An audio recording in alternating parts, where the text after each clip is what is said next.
Hey, it's Chris, Liege Games. Let's do this. Kickstarter, Gamefound roundup this week. Tons of stuff. Definitely more than a few points of discussion and topics. So I'll try to cut the rambling to a minimum. But there's tons of stuff that launched this week, big and little. There's a bunch of discussion on price points. And so it's going to be a little bit all over the place. And I'm probably going to have a few hot takes in there as well. So if you tuned in for that, let's do it. Because why not?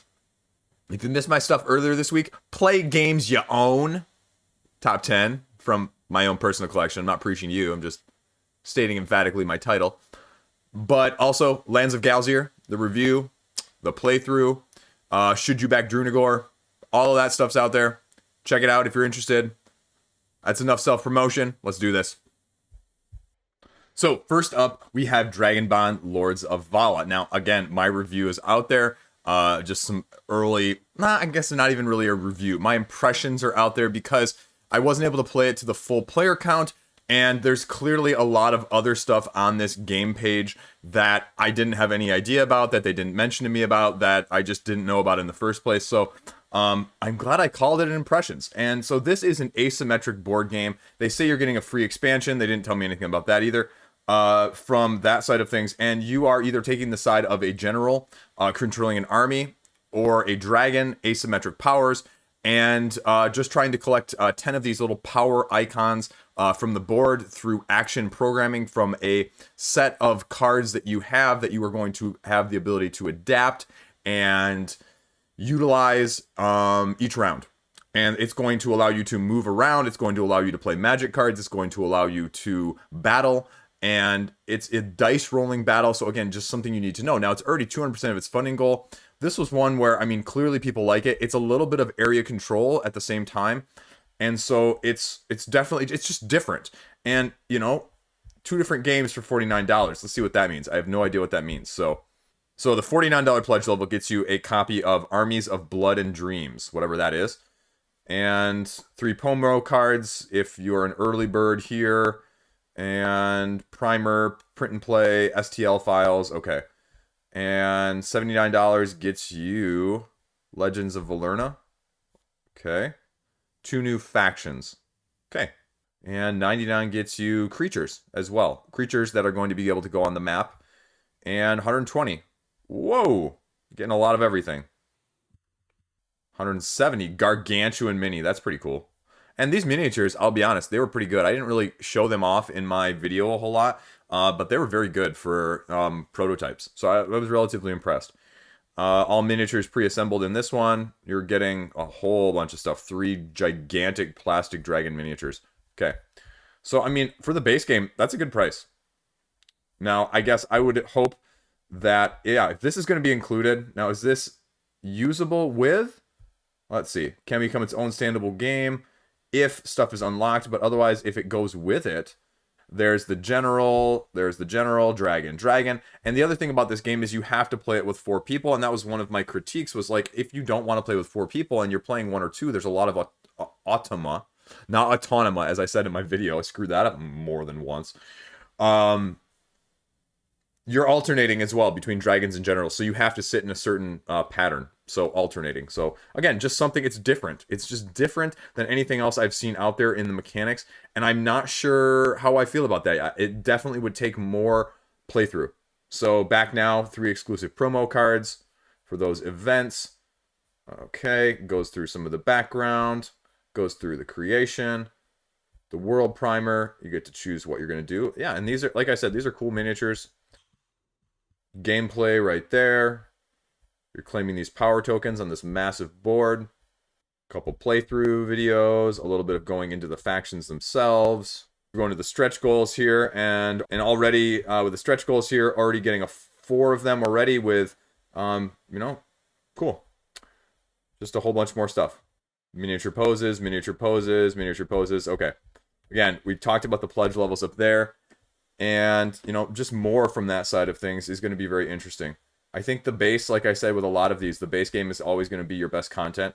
That is a massive, massive miniature. Again, like I talked about with like Drunagor, like with the Death Rider from the Horsemen of the Apocalypse, something like that just sitting in the background would be great.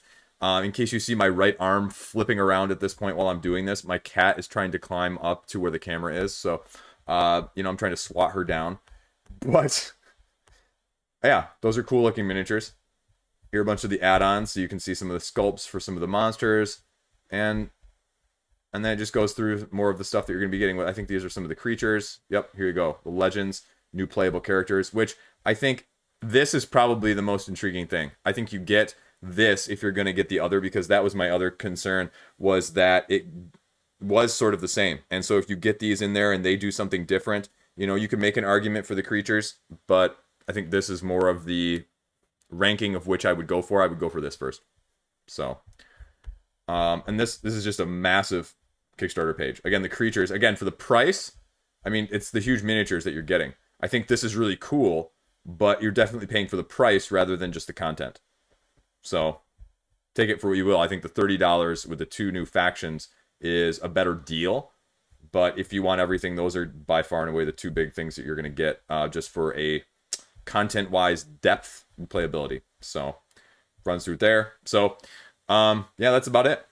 If you want more details, if you want my impressions, I'll put the link above. But otherwise, that is Dragonbond, Lords of Vaala. Doing good so far. Next up is Dustbiters. I had no clue what this was, but it's funded.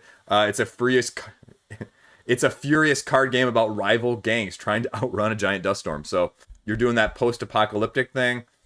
What does it say? 2 players, 15 minutes, 21 cards. Okay, so it's a little bit of one of those. So all you're doing is you're using, on your turn, 1 or a combination of 3, because you get 3 actions to spend. You just want to make clever use of your cards so that you're not the last one in the line, and you want to destroy all your opponents or outlast them so the dust storm destroys them instead of you. And that's it. I mean, the full rulebook is right here. You can dig into it a little bit more if you want to, but it just looks like a very small, very clever, highly tactical style card game. 21 cards. I mean, it's not complex from that side of things. 22 euros is going to be the price point. Now, again, that's probably a little expensive for 21 cards, but at the same time, I mean, this is one of those indie projects. If you want it, you pay a little slight premium, and you be okay with it. It just is. And so, obviously, people are digging that because, I mean, like I said, it's already well overfunded. They haven't hit any stretch goals, I don't think, and shipping's fine. Shipping's whatever. And, yeah, that's all you need to know. I mean, it just looks like a super clever, short, fast-paced tactical card game of manipulation. So, already at $35,000 for something I'd never heard of. That is really impressive. So, congrats to them. And if you're interested, Dustbiters, check it out. Next up, Velodrome. This is based on, if you're familiar with this, you may not be familiar with the term, but this is from Gavin Birnbaum, one of the creators I have highlighted previously as one of my favorite creators on crowdfunding, who does these games, these very unique one-off style games, essentially in all wood, where he hand makes all of them and customizes each individual one. So they're all unique. Imperfections and perfections included.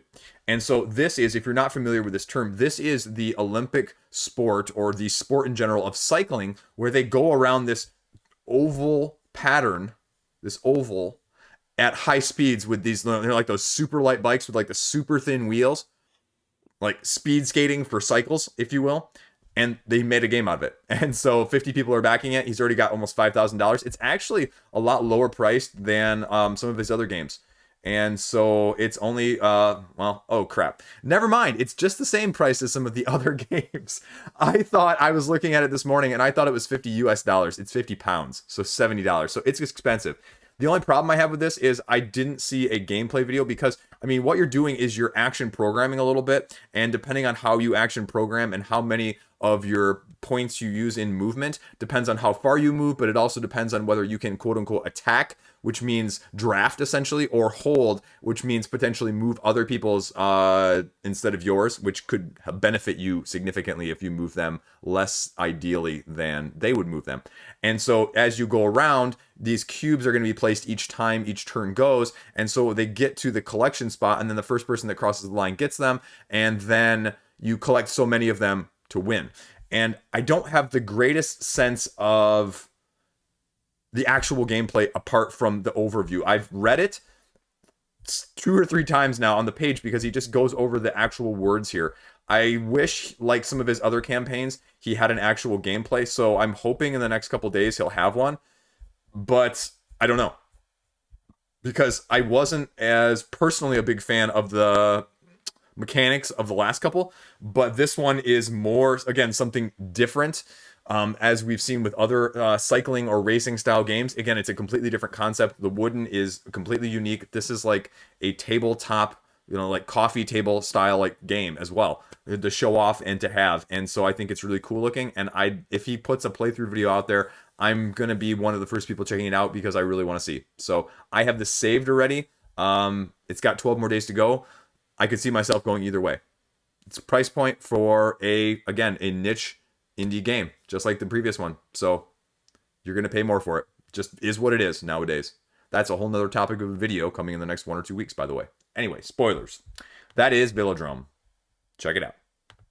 Next is Bug Council of Backyardia. Now, I talked about this one last week too. This is almost at 20% funded. They have a really high funding goal compared to the price point. I wasn't sure of what that was going to look like. I mean, $25 US for a price point or a funding goal of almost $23,000. That's a big gap. That's a lot of backers you need to fund, and I'm not quite sure why. I haven't dug into this campaign too much yet. 1 to 5 players, you're manipulating the council, trying to secretly pledge allegiance to one of the 5 factions. It's a trick-taking with Mancala, and so that's, again, a completely different take on things.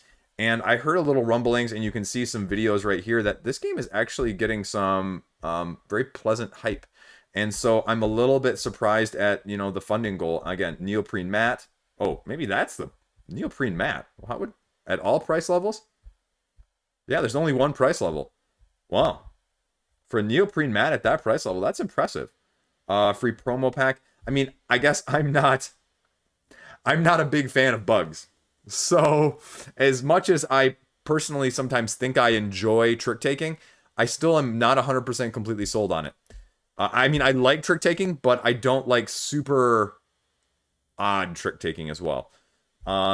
Language independent, family-friendly, highly replayable, expandable, great. I've got cats arguing in the background now. This is going amazing. This is a one for the memory books. So again, the Mancala is going to be definitely the unique mechanic here. They run through the different factions. There's a preview video, another preview video, stretch goals, and that's pretty much everything. I'm probably going to have to watch a little bit of the actual gameplay because they don't really talk about what the Mancala actually does. It just says it's a Mancala. So I'd like to see a little bit more description of it, and especially I didn't see a rule book when I was skimming through here. But the price point is good. The shipping is good. You're getting a promo pack. This is probably one of those games, especially if it is from a Japanese designer, you're probably not going to pick up stateside, post-campaign. So if it funds, expect to probably only get it through here. If you like trick-taking, if you like something completely different on trick-taking, I think you check it out. Again, I think this is one of those where if the funding goal was half of that, I think it would hit it probably easily. Or even if it was, like I said, like even $5,000, like I'm a little wondering why it's just that high, and I don't see any mention of that. But I'd be interested to know. But this is one I could see, if it doesn't fund now, relaunching with a $5,000 or $7,000 funding goal and easily hitting it. So that's Bug Council of Backyardia. Check it out. Next up is Titans of Eden, a fast-paced deck-building game. Again, $7,000, but a $45,000 goal. Again, about 150 backers already in the first day, which is, I mean, both of these are doing very good, but nowhere near funding goals because these funding goals are high. And again, that's sometimes the biggest concern, and that's another question with a much larger campaign in this video of that side of things. How do you feel about that? So you're getting a little bit of this deck-building game that they say is using mechanics to fix some of the other concerns when you have games of this ilk. As they say, limited interactions, unbalanced strategies, gameplay's too slow if you're playing with multiple people, or it's just not that deep because you don't have an opportunity to play them together. And so this is doing, it's saying it's doing more of that. You're going to have high interaction, and so you're going to be forced to interact. Again, blessing, curse that it is. You have sort of the paper, scissors, rock extended. Instead of just with paper, scissors, rock, you have paper, scissors, rock, Spock, if you will, if you get that reference. If you don't, that's okay too. I'm just showing more of my pop culture influence and coolness. and the Empire system. So you're selecting, as opposed to like, some deck building games, think of more of Aeon's End, where it says, okay, you're choosing this number of artifacts, this number of spells, and this number of, gadgets or whatever it is. I forget the term. You know what I'm talking about. And so it's saying, okay, one has to be a warrior, one has to be a beast, one has to be a dragon, one has to be a titan. So you're going to have one from each of these categories that are going to have different ways of interacting in terms of this paper, scissors, rock, Spock again. So, and then you're playing simultaneously. So the question is, again, here you go. You can do constructed or just casual. I think those mechanics are great. I don't see with the cards necessarily some of the differences in that sense. Now, again, they give an online demo. They have Learn to Play, a rule book here, and a comprehensive rule book. So I'd be interested to see if that is what it is. And I guess I don't see from the few cards that I see on the actual page that show me like what they're doing, like some of these, I'm not sure. Like it'd be nice to have, okay, this is what makes this different. Flash 2. So is that literally just play 2 more cards? Let's just like draw 2. I mean, like, again, terminology for the sake of terminology. I don't need new terminology in these games. I need quality mechanisms and quality oversight. Purify. Okay, great. Yeah. So this just explains what it is. Okay. And that's fine. But I'd like to see more from that side of things. What does an actual turn look like? Just something on the page to give me a little bit more sense of that. Because, I mean, this is going to be good. But I also would like to see some of these linked here, just to make it a little easier. I hear that from you guys all the time, too. Like, show me the links. Put the links in there. Or, in this case, show me the videos. Put the videos in there so I'm not searching for them. But, again, this is a crowded market. As sort of a dueler, it's a deck builder-ish. But it's a little bit of deck construction, too. And that's a crowded market. So if you're looking for something new with some of those variables, check it out. Titans of Eden. So here we are. This is the one I was alluding to earlier. Arydia. It's launched. It's out there. It's driving a ton of conversation. If you haven't heard about it, price point, price point, price point. You'll notice I'm backing right now because I'm following along. I want to see where this goes. This is a whole nother video. I'm not going to give that spoiler topic away because someone else is going to try and steal it. Otherwise I'd tell you right now. But this is the anticipated game from Cody Miller, the follow-up to Zaya, the spacefaring game, Arydia. Now, it's expensive. It's not that expensive, but you hear that being the main complaint before I even show you what's on the page. Which, again, leads to a very interesting dichotomy. I can get 200 plastic miniatures for this price, but if you give me 1,000 cards and 50 hours of gameplay with a narrative side of things, somehow that's not worth the same price. The mental gymnastics sometimes in this hobby never cease to amaze me about what people are willing to put a price on and what people aren't in terms of valuation. Like, your evaluation is better than mine. And anyway, that's a side note. That's a ramble anyway. So it's almost at $500,000, and you can see that they went full transparency. They're going for $720,000 as a true funding goal. They don't have any stretch goals up. People were bemoaning that as well today when it launched. Man, come on. Anyway, around 3,300 backers at this point, and it's got a month. They're doing a full month, almost 4 weeks to go with this. So this is RPG, legacy, level up, battling, puzzle system, style combat game. The other interesting point, as I'm putting out here, $190 for the game plus this little epic expansion, which is just like the little starfighter they did for Zaya, which never really got released widely else. The $25 expansion because the base price is $165. That's where the price controversy that I was talking about is coming in. $165 for this. How does that compare? That's the main topic of discussion right now, among other things. 40 plus hours, 1 to 4 players. This is the other topic of discussion. As you'll see, these are not just done for these promo pictures. They are pre-painted miniatures. And I've seen people go, I don't want to pay for pre-painted miniatures. I could, easily do with gray miniatures for $100. Well, that's not what it is. And if that $60 right there is the make it or break it for you, you probably didn't want the game that much to begin with.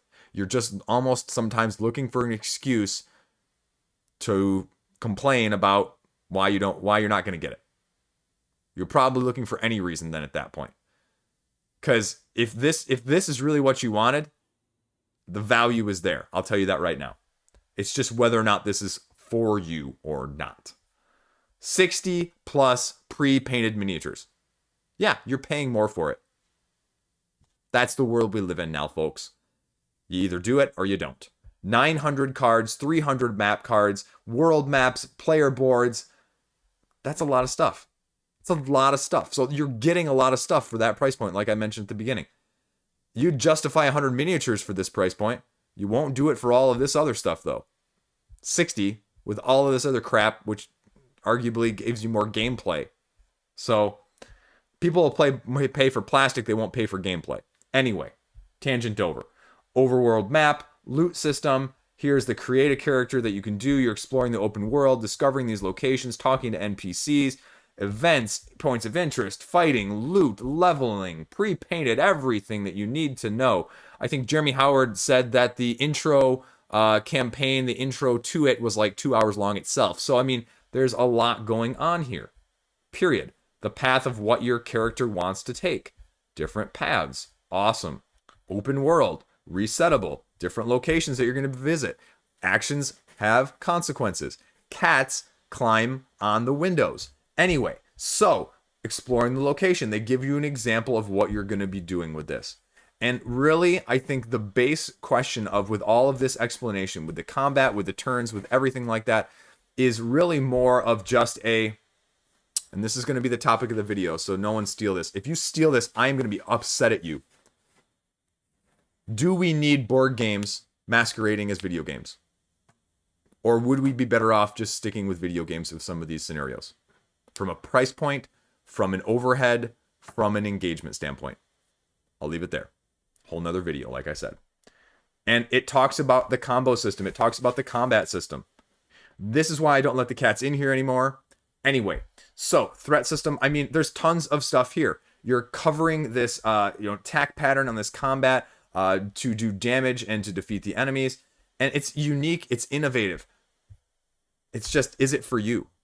Is this going to be too much for you? The overhead on this so far compared to other open world games like Soul Raider and Lands of Galzyr, which, again, I haven't talked about. That one's coming up in a little bit because I'm doing Gamefound separately from Kickstarter right now. This is much, much, much, much more. If you look at my playthrough of Galzyr, you can see how easy and straightforward it is. Simple. But what do you want? And how much of this stuff can you have sitting on your shelf and not getting played?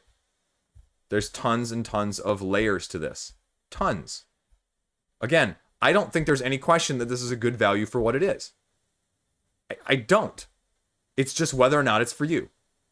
Now, everyone's wondering about gameplay, because that is the other thing that's missing. We have two sort of overview videos. There's a rulebook later coming. Shipping is going to be fine, whatever. If you're getting it, who cares? It's shipping. It's going to be what it's going to be.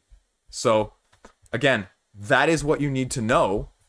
I might dig into it a little bit deeper and just do an individual should you back. These are the elements, breaking them down one by one. If you'd like to see that, let me know. But I think that's going to be the big thing out there as well. There's going to be a couple, I think I said one-stop co-op shop, and Jeremy Howard are going to be doing playthrough videos at some point.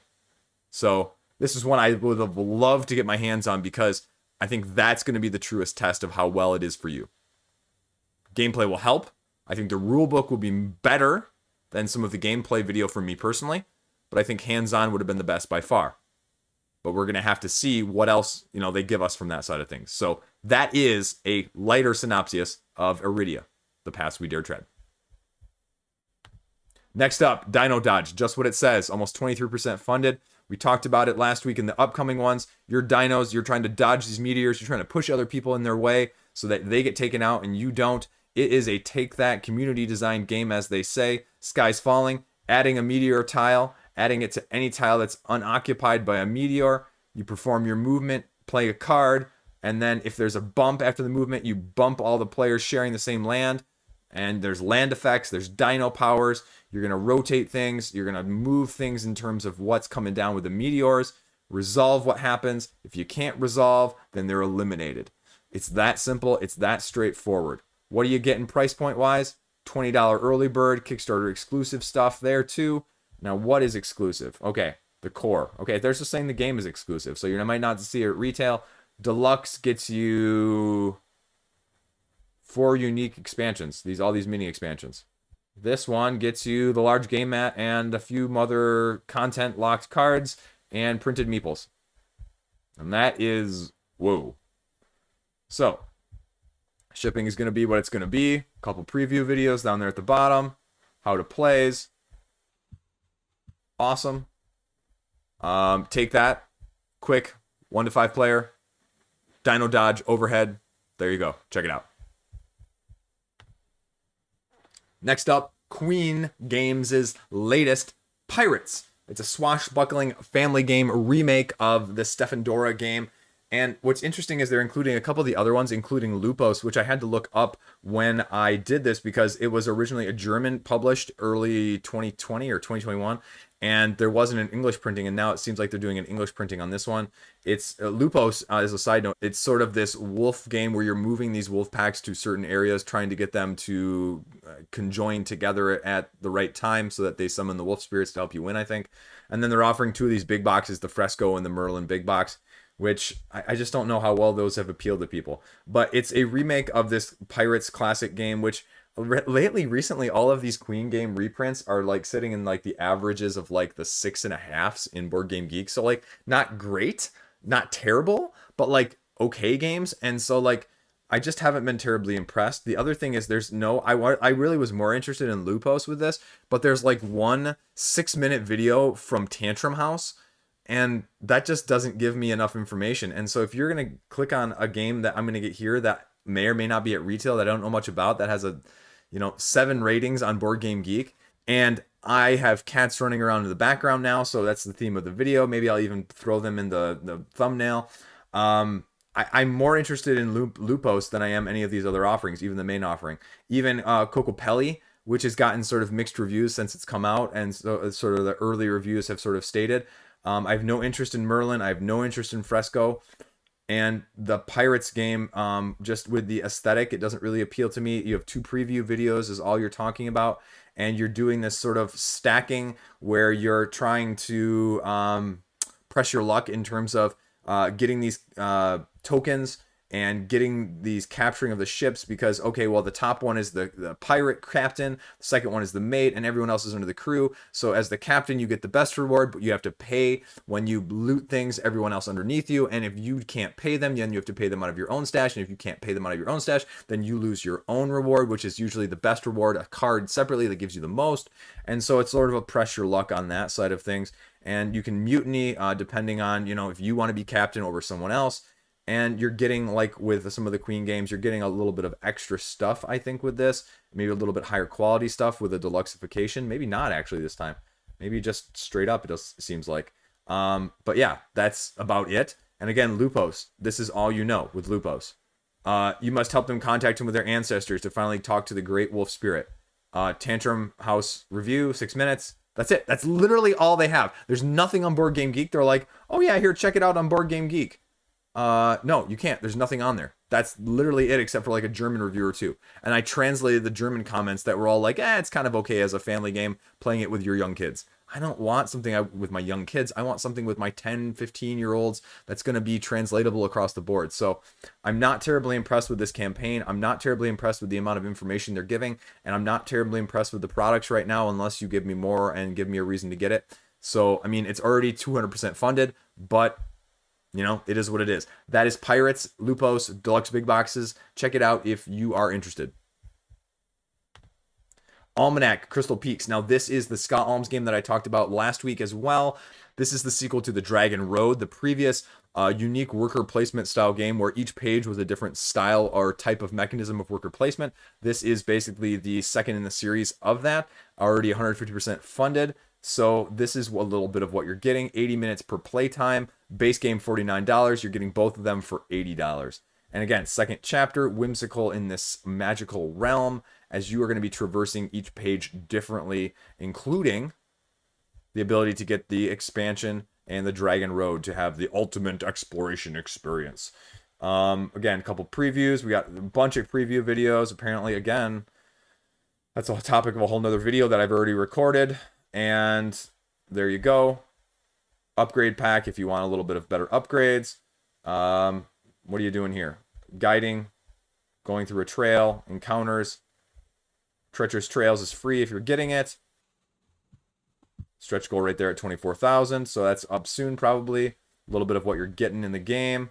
How to play. Online, you can play it. That's cool. Shipping is pretty good. Timeline, whatever, doesn't matter. And there you go. That's about it. I mean, again, there's preview videos and a course description of what's out there. There's a little bit more information on the Dragon Road if you go to Board Game Geek, so check it out in terms of the style of worker placement, lighter-ish if that interests you as sort of an introductory. That's definitely what this is. Not for me personally, but I understand the aesthetic and the appeal. Maybe a good intro game for those of you that are looking to get into this style of things. Good entry point. So Almanac, Crystal Peaks, check it out. Next up, now I'm going to break my tradition. I haven't really typically done this. I haven't really done any of this that has been non-board game. So I'm going to dive a little bit into the tabletop side of things just because this is a phenomenon. This is an IP that is well known, and this is an IP that I wish they would have done tabletop justice. I don't think the dueling game that they did of Avatar, the Korra, Legend of Korra, was adequate at all. They could make tons of other better games than that, I think. Not that it was horrible, but it hasn't really gotten great reviews either.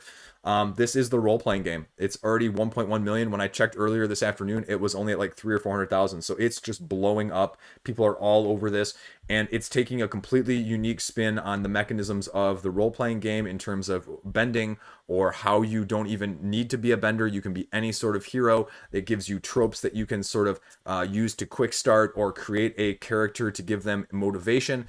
And the bad guys, as they say right here, they aren't just monsters. They have principles and struggles and goals, no matter how misguided they are. And you're going to have important principles that you're going to have to deal with in terms of your balance. Because if you do too much of one side or the other, your character gets, penalized significantly as well.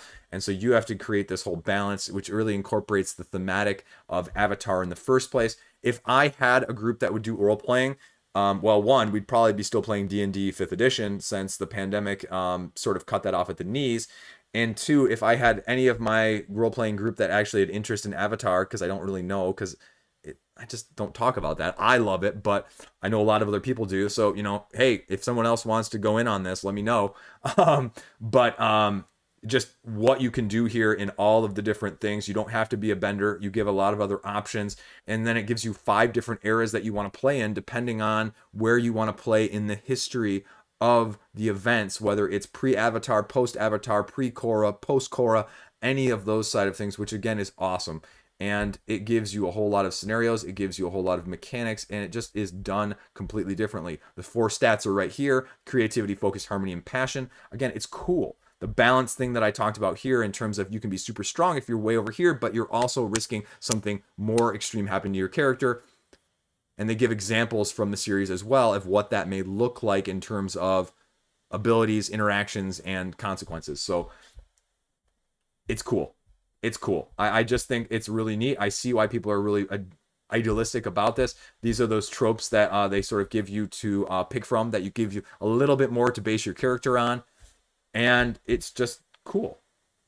I would really love to be able to get something like this. I think it just would be really cool to actually have this. But I know, I can't even, like I said, I can't even get D&D played. So this would just be like a pipe dream sitting, collecting dust on my shelf.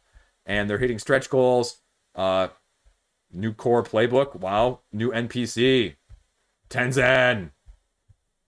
And just, they're adding new stuff. New NPC legend, new PDF, new journal design, new booklets, new NPC. Suki, awesome. So anyway, I just wanted to cover this. I know this is not probably of interest to a lot of you guys. You can tell me if it is, but I'm going to click remind me just because I want to see what it looks like at the very end. But already almost 10,000 people, already well over $1 million, outraising almost anything else that's funded in the last 2 weeks on Kickstarter. But that is Avatar Legends, the role-playing game. Anyway, thought I'd just mention it. Next up is Cartouche. This is a tile-laying game where you are tile-laying to match symbols, not necessarily over, but next to and adjacent to the tiles you're laying for 1 to 4 players. It's about 35% funded right now, almost.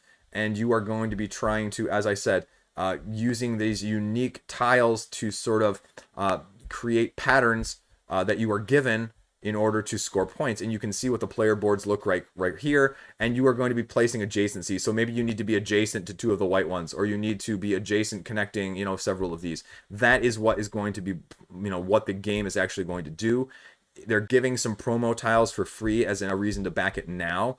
There are rules out there if you want to get a closer look of this, but you can see what you're doing is you're sort of doing snake drafting in the start of the game, where everybody drafts to get 2 patterns that they're going to be trying to make, and then you are placing these tiles on the boards trying to get the story token that matches the icons that you have, but it has to be, again, not overlapping, but adjacent. So on the edges of the tiles you're laying. And that's the difference of this one versus a lot of others where you're just trying to fill it in Tetris style. And so achievement cards to give you other ways of scoring, unlocking bonuses, and then you're scoring simultaneously. So how to play, I think I caught this on Facebook, and they said they weren't having any physical prototype copies. They were doing it all like online with copies. And I guess that goes to show what some of the videos here are as well, I think. Previews of mostly online stuff. So again, I understand it. It's not necessarily my ilk. I like the idea of tile laying. I just don't have a whole lot of practicality in it, doing it a whole lot. I got rid of my copy of Cosmic Colonies. I have yet to get Isle of Skye to the table, so I don't really know how much I like that. And I don't really have any of the other classics like Patchwork or that style of things. So I like them, but I don't always play a lot of them. So check it out if you're interested. That is Cartouche. Okay, now that we've got the cats out of the room, The Adventure of Tennessee James is up next. This one is about, 20% funded. Let's take a look at this. I have no idea of this one. Definitely a temple, sort of Indiana Jones type vibe here. 2 to 4 players, 30 to 45 minutes. Standees, Fortune and Glory. Isn't that one of the old school board games, Fortune and Glory? Anyway, archaeologist adventurers, you're trying to survive traps to get riches. What are you getting here? Early bird. Is there. You're getting tiles. I'm assuming those are boards. Yep, 4 different game boards. A bunch of different characters. 10 different characters. 10 standees. Adventure cards. Okay, so how are you actually doing? X amount of actions. Choose your action between moving and drawing and repeat it as much as you want. Discard cards for extra movement. And if you move on to a tile, you reveal it. If it's a treasure, take it. If it's a trap, you have to play cards in order to defeat it. You can make other traps more deadly for other players, and you can fight each other. So this is definitely a heavy take that, not roll and move, but sort of play and move. And there you go. Additional copy of the game, $45 is the price, 45 Canadian. Okay. Add-ons, fulfillment, shipping is what it is. There you go. That's it. That's all I know. Again, with something like that, you really got to see a little bit of how much take that there is, how much modifications you're going to see. So this page could use some more. I mean, it doesn't look like a bad product by any means, but I just need to know more of what I'm doing. And I have no clue what I'm doing. Why are these boards different? Are they just, does terrain actually make an effect? Is it just a different layout? I mean, the artwork, it looks great, but if it's just different colors, who cares? I need some more from that side of things. What makes these characters different? Is it purely aesthetic? Are they all exactly the same otherwise? What sort of modifications are going to be with these trap tiles, with these treasure tiles, are these sabotage tiles? I need more info. Don't see a rule book. Again, just needs more. So doesn't look like a bad product, but just not enough info to be able to tell what's going on. So Adventures of Tennessee James. Excavation Earth, it belongs in a museum. The second expansion, as it says right here, for Excavation Earth, already over 3 times its funding goal. And it is doing well so far. So let's take a look. This is more of a Euro-based, I believe it's sort of a stock manipulation economy style game in the Euro sense. Well, here you go, right here. It's almost like I read it. It offers tough decisions interaction, though, as a Euro game, so it's just something you need to know. This is the second expansion. You're getting 2 new alien races, new artifacts, new technology, and a whole new museum board that's giving you a whole new way of playing, including a solo mode. You're getting an exclusive coin and Junk Tiles promo pack. So that's the reason why you're backing it now. Again, it's just a different Euro style game, and I've heard good things just sort of in the rumblings. I have not experienced it personally firsthand. Obviously, Mia is not a Euro game, but this is also by the people who brought you a few of these other games: Petikior, Vengeance, Posthuman. So there's a few other games that you might recognize just with that pedigree. You're moving, digging for artifacts, manipulating the markets, so buy low, sell high, that sort of thing. Sell them. Again, just offload them in the black market if you can. Establishing political dominance and building your gallery, or you're putting them in the museum, which is the new feature of this one. So get more rewards, get credits at the end of the game. Exhibit them, get rewards, get rewards, get rewards in different ways. So, I mean, it sounds like it's just adding more of a good thing, potentially. When you talk expansions, you don't want to be too much overhead, but you still want to give you something that adds value to it, whether it's just more of the same, if there's a limited replayability in the content in the first wise, or just slight nuances that are going to add more fun, but not too much more overhead-wise. So, rulebooks, great. It tells you everything that you're going to see in there. That's great too. Don't really, again, what's in the box. Second wave expansion. That's the other expansion. Stretch goals, a little bit more tiles of everything. Pledge levels here. So $30. Okay. I mean, is the potential shipping cost plus stretch goals going to be worth it for, a $30 game that you might be able to pick up for $25 at retail without some of that stuff? I mean, that's the stuff you're weighing on Kickstarter nowadays, especially with the increasing shipping costs. I mean, I'd say it's maybe more worth it if you're getting some of the other stuff with it if you don't have it. But again, I don't know what this retails for, and I don't know some of the other base game and second wave expansion, how much was exclusive from those other campaigns, or how much of that is available at retail. So that's really where you're breaking down the cost price analysis. Deluxe metal coins. Woo! First time this week, second time this week, I think. Anyway. Yeah. Hyperspace Kraken. Haven't heard that one in a while, have you? I didn't forget, though, for all of you long-time subscribers. Again, previews, reviews. Rado has one. A couple other previews there. A couple of reviews. Why Back Now? They talk about it here. Again, small publisher. If you want to do small publisher, again, this is probably another good one. So, there you go. Mighty Boards, doing well. 52,000 already. So, Earth, Excavation Earth. It belongs in the museum. Check it out. Next up, we got Turf War. 2-player building card game. Yard building. So let's take a look at what actually is. Tableau building, racing rival neighbors to prove who's got the best yard. The theme already doesn't get me, but sure, whatever. Sabotaging the opponents, sway your neighbors, flat out bribing them. So what are you doing here with the actual game? You are featuring different sets of neighbors. Okay. You want to sway as many as you can. So you're, it's sort of not really a bidding, but you're trying to get their influence. Store where you're going to buy stuff, and you're going to be home or away depending on what actions then you can take. Pick up all your cards if you return home. You can play additional cards if you're home already. And when the last neighbor is swayed, winner take all. Full game rules right there. Few playthroughs. Thank you for having playthroughs. A little bit of everything. And the price, $15. Not bad. Not bad for what it is. Okay. Stretch goal, 72-hour funding. Achieved. There you go. And shipping for bundle is free.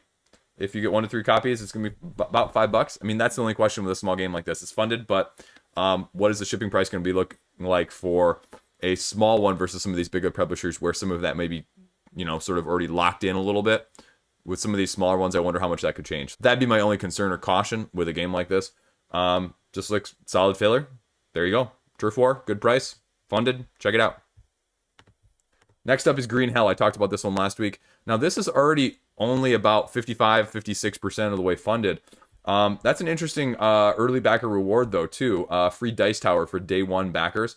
And again, interesting price point for the funding goal. Okay, 350,000. That's what it is in the currency that I'm clearly blanking on. Is that Polish? Anyway. So what are you actually getting? I talked about this as the 1 to 4 player cooperative, sort of almost Robinson Crusoe-esque game as you're exploring this jungle and going up against tentatively really the jungle itself, trying to find this missing person. And you're going to have to be making choices not only of how to explore, where to explore, but also how are you going to set up your camp even, nuance like that. And the question is, again, okay, digital rule books will be available. Okay, that's good. Again, rulebook is good. Talks about a little bit of the background. Talks about it. This is I believe a video game port. Facing the jungle. There you go. Random setup, semi-modular, ever expanding, variability, unpredictability. But they said what? No luck, but there is some randomness. So what are you doing? You're moving your way through, exploring, interacting with the tiles, searching, harvesting things you need to stay alive, and then crafting and building. Again, interesting. A little interesting sort of Diablo-esque storage there in terms of how you're crafting and building stuff and how much you're able to store on your person there with that puzzle-esque board. Reviews. Okay. Now these are actually previews, so I don't like it when they do that. Like, if it's a preview, mark it as a preview. I don't like it when it's marked as review. If you click on this, it actually takes you over to Steam, where the game is on there. But these are previews. These aren't reviews. And so I'm not sure if this banner is actually, like, done in a way that it makes you think that below these are reviews, or if it's done because you click on this and it actually goes to the Steam website where you can get a little bit of maybe tentative review on the tabletop simulator. So I'm not really sure. I don't really see it's a little bit deceptive if it's supposed to be these are reviews below. Otherwise, you could say, hey, link to tabletop simulator where you can try it out.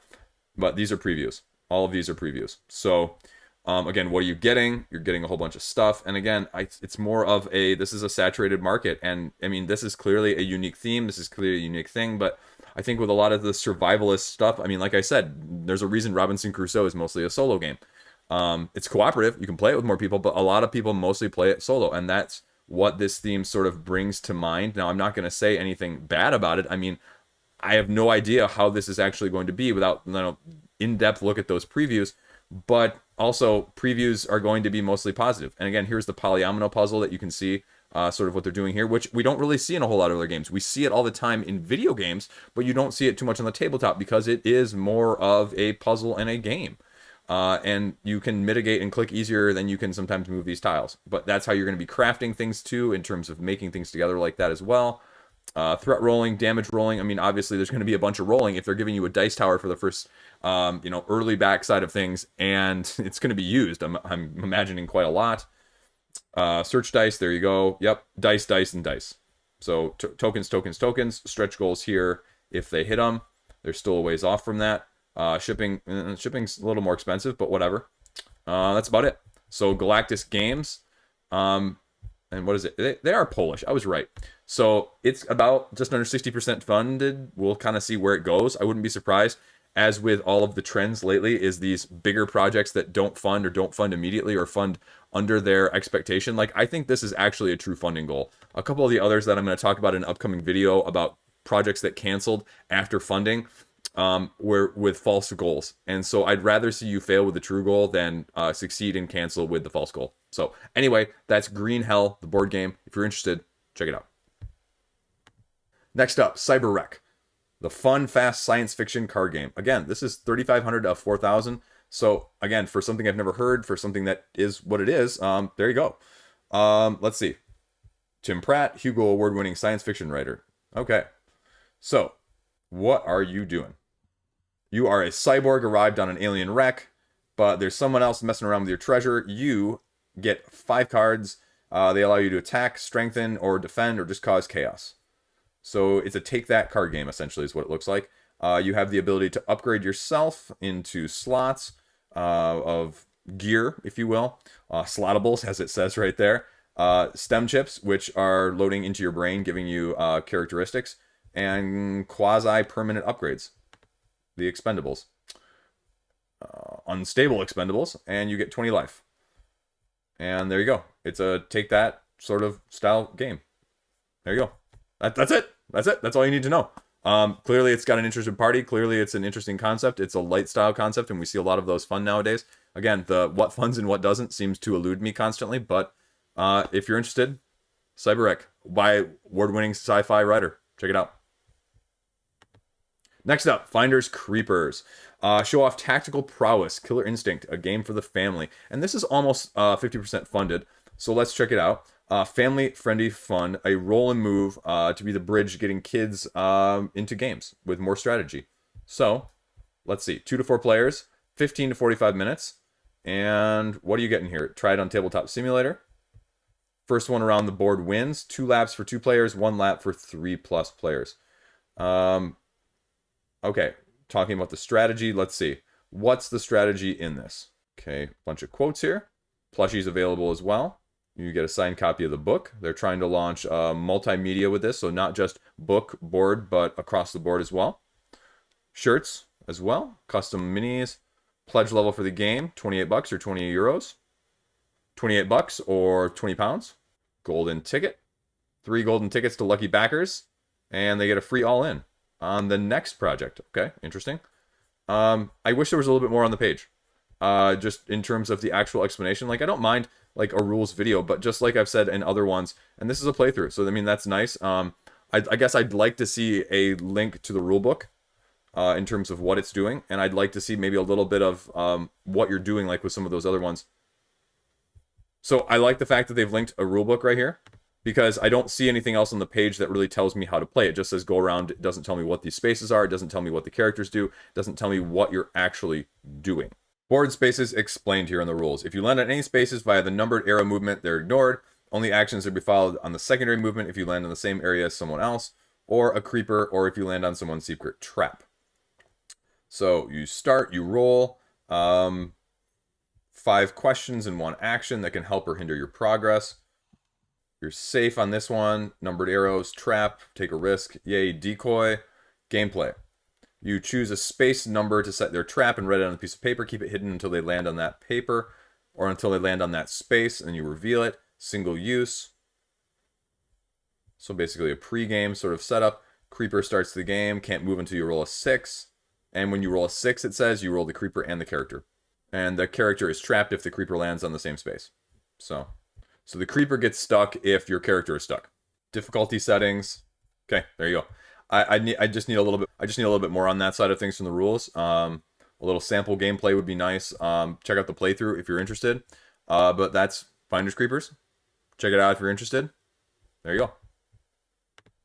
Next up, Chili Mafia, another smaller card game, sort of filler-esque side of things, and they're 70% funded. Packing heat, so they're going with the puns. More on the family side. I mean, I like this. This is nice. It sort of tailors it to your group. Like, what is your group going to need to get the full extent of this? And I would like to see this in more games. Like, is this more of a family? Is this more luck or strategy? Is this more, for those who are going to have, more of the chaos, more of the just excitement, chaos, energy, side of things, as they put here. And so that's nice. I wish, because otherwise you're trying to interpret sometimes. Anyway, I'm rambling. Early bird deals, 48 hours, so that's going to be over by the time you guys probably watch this. Shelf Clutter, hey, he's got a quote on the main page. Nice job. So he's recommending it over some of those other, mid filler games like Unstable Unicorns, Exploding Kittings. This one's better. So what are you actually doing? About the game. Okay. Strongest gangs score the most points. So mixed gangs, you just score the points that they are. If they're all the same, you double. You can attack and defend each other, do sneaky stuff, whatever that means, and then rearrange. They rearrange to earn more points, or to potentially, could you rearrange other people's to get them less points? Anyway, after the last round, whoever controls the most, add up your points, and you win. You're getting a little bit of everything here. So why am I backing this now? Price point. So what's the difference between these pledge levels? Magnetic sleeve-friendly game box for 25. What am I getting here? Everything, 200 cards. So 50 more cards, essentially, with an expansion. Okay? And this one, another 20 cards, plus a little bit of the special abilities and a whole bunch of non-gameplay stuff. So there you go. A little bit of social media goals there. Social media goals there. Okay. A few add-ons that you can get, like some of the promo cards or some of the non-gameplay stuff. Or actually, no, these are all just gameplay things if you just want to get one without getting all of the stuff. Previews and reviews. Preview. Preview. Preview. Quick review. Preview, review. Preview. Review. Preview. Okay. So, again, it's just, you're seeing the trend. I'm doing a whole video on this, but it's a lot more previews. Anyway, it seems like it's one of those light filler games that has a different take on the set collection. Again, replacing stuff that's out there, or just if you like that style of game, looks like a quality one. So 70% funded. I'd be surprised if this didn't fund. It's got 4 weeks still left to go. Check it out. Next up, we have Akora TCG. Now, I know nothing about this, but because it looks Japanese in origin, we're going to talk about it too, because it's already somehow 200% funded with only 71 people, which is crazy. So we must be dealing with some massive pledge levels from that side of things, right? Let's check this out. I mean, the artwork's fantastic. You know, I'm a fan of the Japanime stuff, the anime style in general. Yeah, there you go. First pledge level is 140 bucks. That'll do it. You get a booster box with 20 packs. Why would I? Okay, so you have a structure deck and 2 structure decks and the booster box. Okay, if I would have just read the title, I would have known. But I mean, like, why would I want a booster box? Like, is it you're just random draws? Like, what are you getting here? There's limited pledge levels of all of these, but they're nowhere near filling up of any of them. So again, full case, like is this just like full on randomness? Like, what are you doing with this? Again, like, rewards at the top. Okay, great. 20 packs with 10 cards, all with a Kickstarter stamp. That's great. I don't need to see that necessarily. Can't read what these cards are. Too small. I don't care about holographic stuff. Game rules, again, super small, can't be blown up. You need something bigger on here. Both players start with essence power of 5,000, a shard, and a stage 1. You battle to your opponent's first one to get their essence power down to 0 wins. Talks about the types. I don't really like that in holographic. Attributes, that's fine. Breaks down the card. You can't read this. It's too small. This image is way too small. You need to put like a PDF on here because it looks like someone almost like copied the pictures from the PDF and like pasted them on here. You can't tell what's going on with this, with these cards. I'm not sure. Is this like a known IP that it's like this? This is much bigger, and you can kind of tell what's going on. This looks like a combination of like Yu-Gi-Oh with just different colors. I don't know. And why would I buy a booster box if I'm not guaranteed to get every card? Like, that's the problem with TCGs nowadays. That's a massive amount of money for a game that's unproven. I can't believe people are throwing this much money at this. Is it really that? I don't know. I have no clue. There must be something else, like this person has a background in this sort of thing, or some sort of other project that is known online. But it just seems strange to me from that side of things. But I mean, if it's your ilk, the TCG, check it out. Okay, so last up but not least, we have Lands of Galzyr from Snowdale Design. I did a review. I did a horrible playthrough. I messed up a whole bunch of rules. I was doing it, and I realized, like, I'm like, this doesn't make sense storyline wise, and then I just rolled with it. Haha, excuse the pun, the dad pun. But I went with it anyway, and then, you know, Sammy is nice enough that he just totally didn't ream me out, but I totally screwed up the rules between the drawing cards and the webpage numbers, and I just, so embarrassed by that. But at least it gives you some sense of what the semblance of the gameplay is going to look like. I mean, that doesn't change, but the actual what's happening should have. Anyway, right, so this is over 100,000 euros already, and 115,000 euros is the next pledge. Check out my review going through basically the whole thing. Story-driven adventure, open game world that doesn't force you to do anything. Easy save mechanism, easy play, solo. Everything you need to know is on there. It's on here. You're playing as Prestige, but it's really just, you know, having a good time with this game, not necessarily doing it for the win, but doing it more for the adventure. Double-sided board, depending on what your seasons are. Rolling dice for skill checks, using something akin to the Destiny system. Pulling cards similar to the Seventh Continent system, but then also doing the story-driven side of things with a web page which is available offline. And it plays quickly, it plays very straightforward. You're rolling for successes, you have ways to mitigate them by getting allies, equipment, and dice replacements with these dies that are more suited to depending on what your skills are. And you get a little bit of everything there. It's in the Dale of Merchants universe.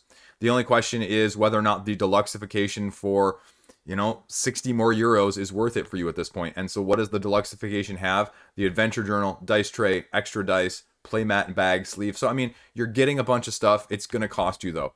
And again, with these prices, I mean, you're getting a ton of stuff. You're getting a lot of adventure. It's just, again, is this game for you?